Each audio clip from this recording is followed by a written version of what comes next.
रहीम। मैं हूं जफर शेख और आप देख रहे हैं YouTube channel ZDK voice of peace. मौजूद नाज़रीन, पाकिस्तान की सूरत हाल के हवाले से अगर बात की जाए तो वही हस्ब रवायत बड़ी गंभीर सूरत हाल है पाकिस्तान की सूरत हाल की। पाकिस्तान की सियासी जमातें जो इस वक्त बरसर इक़्तिदार हैं, 13-14 जमातों का अलहाक, और इस वक्त पाकिस्तान में हुकूमत संभाल चुका है और PTI की इमरान खान की हुकूमत का ख़ात्मा हो चुका है। और इस सिलसिले में अभी सूरत हाल ये है कि इस वक्त महंगाई और बेरोज़गारी का बहुत ज़्यादा परेशानी है पाकिस्तान के लोगों को। बेरोज़गारी में बहुत ज़्यादा इजाफ़ा और महंगाई में भी बहुत ज़्यादा इजाफ़ा, तेल की कीमतों में और इसके साथ साथ दूसरी अशिया की कीमतों में भी इजाफ़ा होने जा रहा है। और ख़ास तौर पे रमज़ान के हवाले से अगर मैं बात करना चाहूँ तो हस्ब रवायत ऐसा ही होता है। जब भी रमज़ान का महीना शुरू होता है, ये मुबारक महीना, तो पाकिस्तान में बहुत ज़्यादा अशिया महंगी हो जाती हैं रोज़मर्रा इस्तेमाल की।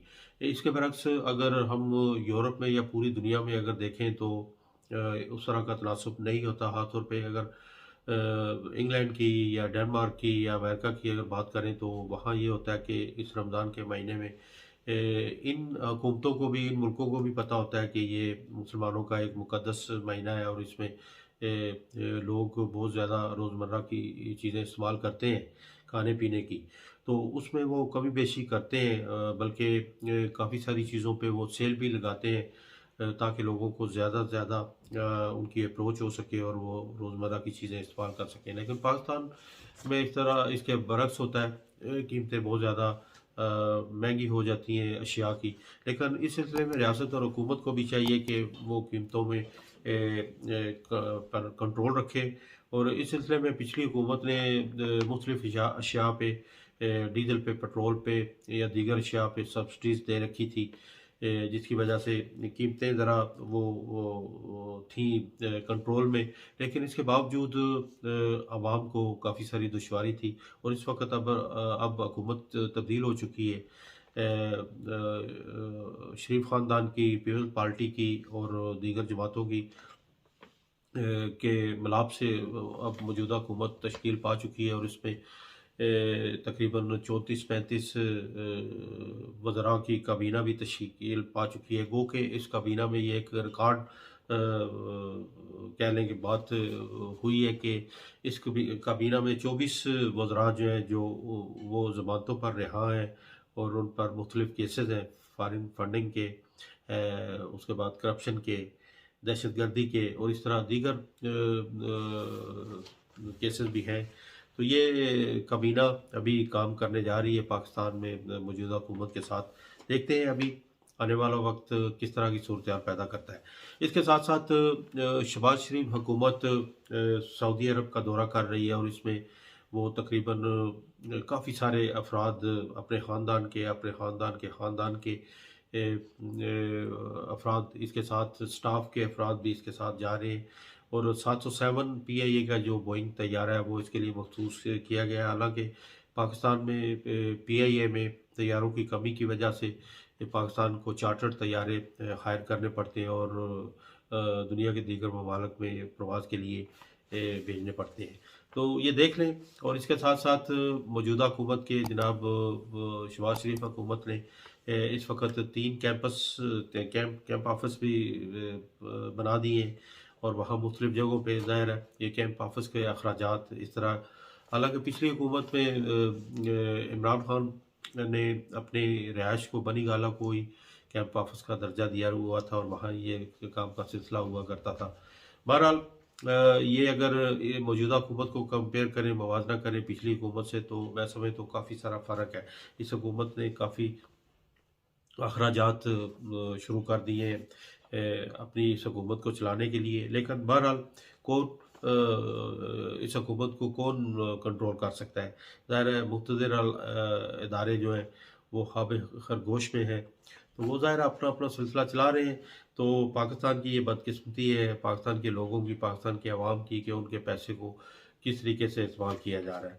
अल्लाह करे हमारे ऐवानों में बैठे रहनुमाओं को या लीडरों को या हुकूमत पर बुरा जुबान अफराद को इस चीज़ का ख्याल और एहसास हो सके कि पाकिस्तान इस तरह के अखराजात का मुतामल नहीं हो सकता।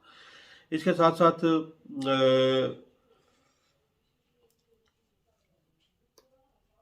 सऊदीया का जो दौरा है इसमें ज़ाहिर है सऊदीया यहाँ से जाया जाएगा और वहाँ से फिर लंदन जाएगा, नवाज शरीफ के साथ मुलाकातें होंगी। और जैसा ये मैंने पिछले व्लॉग में ये आपको बताया कि बिलावल साहब भी इंग्लैंड में और नवाज शरीफ साहब के साथ मुज़ाकरात कर रहे हैं आने वाले वक्त के लाएअमल के हवाले से। और ये सुना जा रहा है, कहा जा रहा है कि सीटों की एडजस्टमेंट के हवाले से बातचीत की जा रही है, कौमी सतह पे भी और सूबाई सतह पे भी। तो देखें आने वाला वक्त किस तरह का होता है।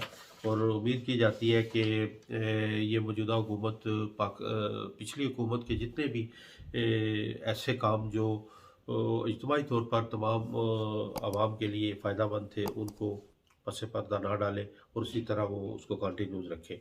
तो इसके साथ साथ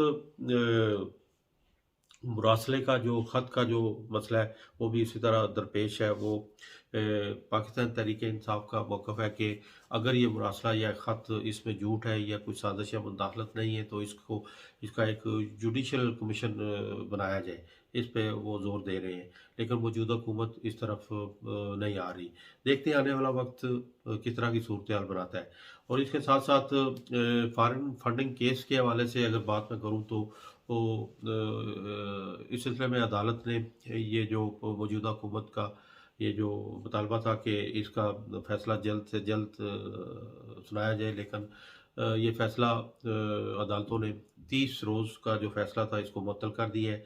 और उसके बाद ये फैसला अभी देखें कब ये आएगा।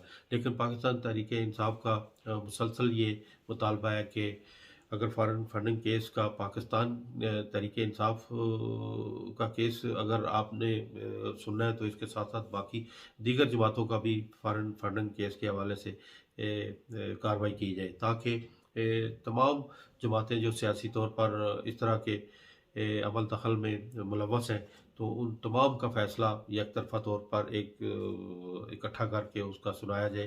तो उसमें पता चलेगा कि कौन सी जमात इसमें ज़्यादा मुलव्वस है और किसका किरदार मनफी तौर पर ये रहा है। तो देखते हैं आने वाला वक्त किस तरह का होता है।